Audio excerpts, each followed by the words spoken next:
Sejak Nabi SAW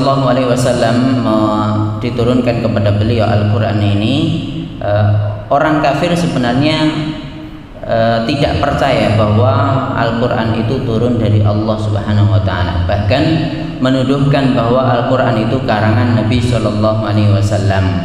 Ada yang menuduhkan seperti itu. Demikian juga dengan orang-orang Orientalis, orang-orang yang ahli ketimuran, itu juga menyangkakan bahwa Al-Quran itu palsu, Al-Quran itu karangan Nabi, dan di sana ada kata-kata yang beracun menurut mereka. Sampai Rasulullah itu juga diarani gila.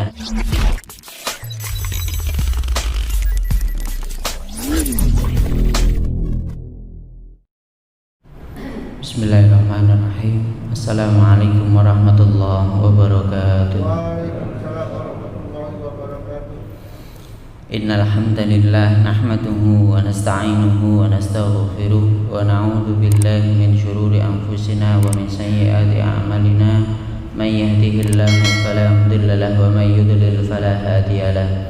Asyhadu an la ilaha illallah wa asyhadu anna Muhammadan 'abduhu wa rasuluhu la nabiyya wa la rasula ba'dah.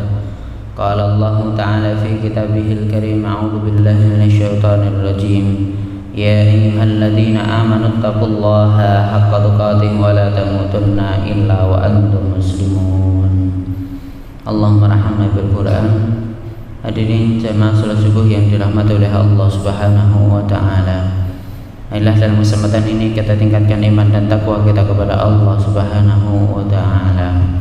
Salawat serta salam kita haturkan kepada Nabi kita Muhammad sallallahu alaihi wa alihi wasallam. Hadirin yang dirahmati oleh Allah, sebelum ini sudah saya sampaikan berkaitan dengan Allah lah satu-satunya yang berhak untuk ditaati di dunia ini. Kita taat pada Allah itu di atas taat kepada segala-galanya yang ada di dunia ini. Taat kepada Rasulullah itu harus kita lakukan karena memang itu adalah perintah dari Allah Subhanahu wa Ta'ala. Adapun perintah kepada manusia yang lain itu dengan syarat dan ketentuan yang berlaku sesuai dengan perintah Allah Subhanahu wa Ta'ala. Salah satunya kemarin sudah saya sampaikan berkaitan dengan ulil amri. Ulil amri adalah pemimpin yang bila mana dia menjadi pemimpin kita, dia sesuai dengan aturan Allah, diizinkan oleh Allah untuk taat kepada dia, maka kita harus melakukan ketaatan itu. Jadi taat kepada pemimpin itu boleh selagi itu tidak melanggar ketaatan kepada Allah dan Rasulnya. Bila mana itu diizinkan oleh Allah, maka kita boleh melakukan ketaatan kepada pemimpin. Siapa saja ulil amri itu? Ulil amri sebenarnya arti aslinya itu bukan pemimpin begitu saja, tidak. Tapi ulil amri yang memegang perkara, yang berhak. Jadi memang berhak menjadi wali kita. Siapa itu? Nah, siapa saja itu? Yang pertama adalah pemimpin muslim yang mengatur dan memimpin karena, dengan, dan untuk Islam. Jadi dia harus muslim dan dia memimpinnya itu karena Islam, dengan cara Islam, dan untuk orang-orang Islam. Itulah yang dinamakan ulil amri. Siapapun itu yang dia memimpin menggunakan syariat Islam karena Islam dan untuk orang Islam, maka mereka harus ditaati di kalangan muslim itu sendiri. Yang selanjutnya, yang lebih kecil lagi, yang paling kecil itu adalah seorang bapak. Bapak itu dia juga harus ditaati sebatas rumah tangga, sebatas keluarga yang memang menjadi kepemimpinannya. Karena hadisnya jelas, kullukum ra'in wa kullukum mas'ulun an ra'iyatihi. Nah, salah satunya adalah wa rajulun ra'in fi ahli baitihi. Nah, Nah, jadi seorang bapak pun juga sebagai ulil amri menjadi pemimpin bagi keluarganya, istri dan anak itu harus taat kepada orang pada bapaknya, terutama pemimpin rumah tangga. Nah, selanjutnya yang lebih besar lagi guru. Seorang guru itu juga sebagai ulil amri dalam masalah sekolahan, dalam masalah pembelajaran, dalam sekolah ilmu, dalam membahas tentang ilmu yang diajarkannya. Selain itu pemimpin, pengurus, imam, panitia yang lainnya itu juga sebagai ulil amri dengan sebatas sesuai urusan masing-masing di antara mereka. Bila mana mereka memimpin sesuai dengan aturan Allah dan Rasulnya, maka itu harus tetap kita jalankan. Kalau tidak, kalau perintahnya melenceng dari syariat Islam, maka itu harus kita tinggalkan. Yang selanjutnya, setelah membahas tentang pemimpin, perlu kita juga membahas tentang Al-Quran sebagai pedomannya, bagaimana kita harus taat kepada Allah, bagaimana kita harus taat kepada Rasulullah. Itu semua dalilnya ada di dalam Al-Quran. Al-Quran adalah kalam Allah. Al-Quran itu terpelihara. Al-Quran berlaku untuk segala masa dan tempat, dan wajib kita untuk mempelajari Al-Quran. Dan yang terakhir, tantangan untuk membuktikan bahwa kebenaran Al-Quran. Al-Quran adalah kitab Allah yang Allah wahyukan kepada Nabi Muhammad SAW dengan perintah untuk membukukannya. Ada perintah untuk itu, meskipun di awal turunnya Al-Quran itu Rasulullah juga pernah melarang sahabat untuk mencatat itu, untuk mencatat Al-Quran ini.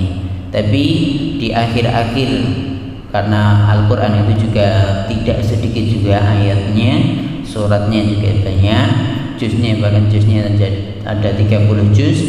Di akhir-akhir kenabian Nabi SAW, Rasulullah memperbolehkan membukukan Al-Quran. Adapun hadis belum boleh dibukukan oleh Rasulullah. Rasulullah melarang. Jadi seperti itu. Karena khawatir tercampurnya antara Al-Quran dan hadis. Jadi setelah itu diperintahkan untuk dibukukan Al-Quran. Itu sudah terjadi di akhir-akhir kenabian Nabi, terus dilanjutkan oleh Abu Bakar As-Siddiq, Umar bin Khattab, dan akhirnya disempurnakan oleh Utsman bin Affan. Makanya kalau kita buka Al-Quran itu dengan ada tulisan di sana birasmil Utsmani, dengan tulisan sesuai dengan yang diperintahkan oleh Utsman pada waktu itu. Wallahu taala alam bisawab. Ulama sepakat bahwa membaca Al-Quran itu hukumnya ibadah. Kalau membaca Al-Quran hukumnya ibadah. Selain itu Al-Quran adalah wahyu dari Allah, firman-firman Allah sebagai nas yang banyak dalil yang menunjukkan atas hal tersebut. Satu bab membahas tentang Al-Quran ini yang saya bacakan kali ini adalah Al-Quran adalah kalam Allah. Sejak Nabi SAW diturunkan kepada beliau Al-Quran ini, orang kafir sebenarnya tidak percaya bahwa Al-Quran itu turun dari Allah Subhanahu wa Ta'ala. Bahkan menuduhkan bahwa Al-Quran itu karangan Nabi SAW. Ada yang menuduhkan seperti itu. Demikian juga dengan orang-orang orientalis, orang-orang yang ahli ketimuran. Itu juga menyangkakan bahwa Al-Quran itu palsu, Al-Quran itu karangan Nabi, dan di sana ada kata-kata yang beracun menurut mereka. Sampai Rasulullah itu juga diarani gila, dibilang gila. Kenapa Rasulullah bisa mengucapkan hal-hal yang seperti itu? Dibacakan Al-Quran ini mereka mengiranya seperti itu.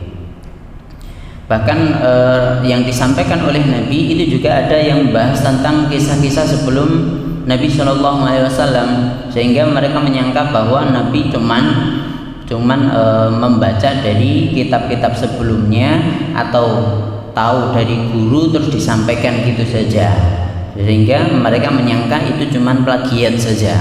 Dalam bahasa sekarang plagiat saja, meniru dari karangan-karangan sebelumnya, kitab-kitab sebelumnya. Mereka menyangka bahwa itu adalah bikinan dari Rasulullah. Kalau tidak, mereka menyangka itu cuman paling baca dari kitab sebelumnya terus disampaikan sekarang gitu saja. Itu menurut orang-orang orientalis, menurut orang-orang kafir di zaman Nabi Shallallahu Alaihi Wasallam. Di awal turunnya Al-Quran ini, Al-Quran sudah disangkakan seperti itu. Bila mana itu terjadi pada zaman sekarang, maka sudah terlambat. Sudah banyak orang yang sebelumnya mengatakan hal-hal yang seperti itu. Ayatnya jelas, nahnu naqussu 'alaika ahsanal qasasi bima auhayna ilaika hadzal Qur'an wa in kunta min qablihi laminal ghafilin. Surat Yusuf ayat 3. Jadi membahas tentang bahwa cerita-cerita yang ada di dalam Al-Quran semua itu diwahyukan oleh Allah Subhanahu wa Ta'ala, yang menunjukkan bahwa Al-Quran itu bukan karangan Nabi Shallallahu Alaihi Wasallam, tidak bisa dikarang oleh manusia. Bahkan nanti di bagian akhir membahas tentang Al-Quran ini ada tantangan, siapa yang bisa membuat seperti dengan Al-Quran ini. Ternyata sampai sekarang tidak ada orang yang bisa. Wallahu a'lam bishawab. Selanjutnya surat An-Nahl, wa ma arsalna min qablika illa rijalan nuhi ilaihim fas'alu ahla dzikri in kuntum la ta'lamun bil bayyinati waz zubur wa anzalna ilaika dzikra litubayyana lin-nasi ma nuzila ilaihim wa la'allahum yatafakkarun. Dan tidaklah kami utus sebelum mereka kecuali pada seseorang yang Allah kasih wahyu kepada mereka, Allah turunkan wahyu kepada mereka.